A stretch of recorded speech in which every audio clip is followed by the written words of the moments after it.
Audio test. 1, 2, 3, 4. That sounds about right. Roll the intro.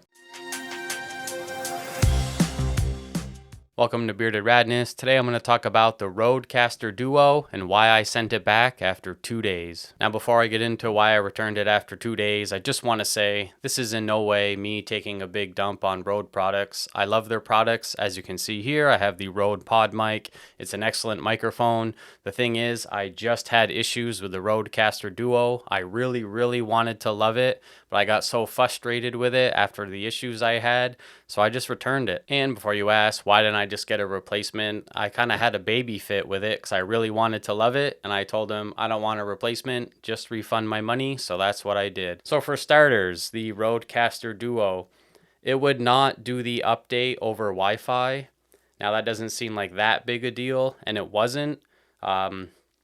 I did a master reset to it, thought maybe there was a bug with the Wi-Fi connection, and it still wouldn't do the update over Wi-Fi. So like I said, no big deal. I plugged it into my computer. The update took right off. It downloaded fine. It reboot, and then everything was all good with the update. So the next issue I had was with the connected microphones. Now I used the Rode Pod mic here. I tried an SM7B, and I also used my Sennheiser MKE 600 here. And the issues with that was no matter what I did with the processing that had the compressor, like the clipper, the EQ, there was no significant difference in any of those settings versus the microphone. They were so minimal, you could really tell there was no processing, or you couldn't tell that there was. And the other thing was on channel 2, because the Duo has the 2 channels, the second channel would not put out phantom power. The screen would say phantom power was there, but I got none. And this Sennheiser here, my shotgun mic, needs phantom power. It worked on channel 1 and did not on channel 2. So I did a master reset, re-downloaded the update, and I still had the same issues also with this microphone. Sorry, correction. No phantom power on channel 2 is what I meant to say. And on a side note, I was getting the proper meter readings for the microphone for the input. The gains were kind of pre-set up with the microphone settings because it does have the pod mic setting and the SMB setting. Everything was good coming into the device, but the output of the device is where I have my next problem. The headset output sounded very tinny and kind of muffled.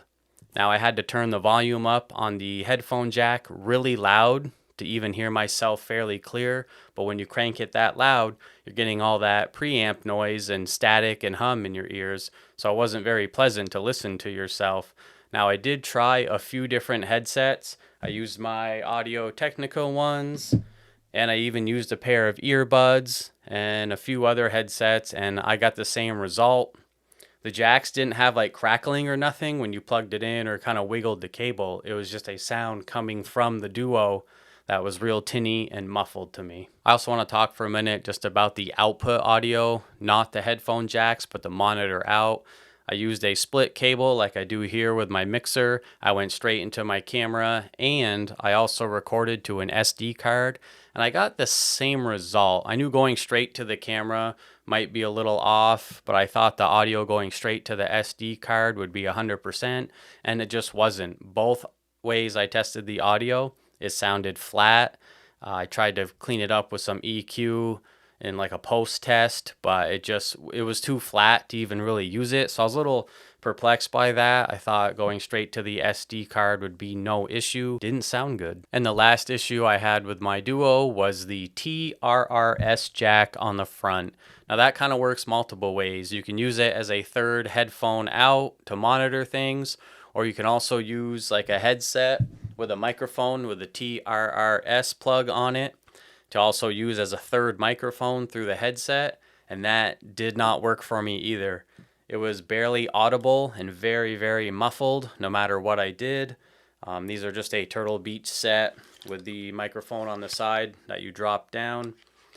Couldn't really hear myself, nor could I hear any audio coming back to me. No matter how I routed it in the Duo, it just didn't work. So yeah, that's where I'm at with the Duo. I really, really wanted to love it. It would have been pretty practical for me. So for now, I'm just sticking with the Yamaha mixer I have. It has never let me down. And Rode, if you see this, reach out to me. My business email is down in the description. We can talk about it more. Those are just the issues I had. And if you're on the fence about getting a Duo and somehow landed on my video about why I returned it, do not be afraid. Rode will take care of you. Like I said earlier, I just had a fit with it, I guess we'll say. Got mad and returned it and didn't want one sent back at the time. I'm willing to try it again, but I'm going to wait a little while and see what happens.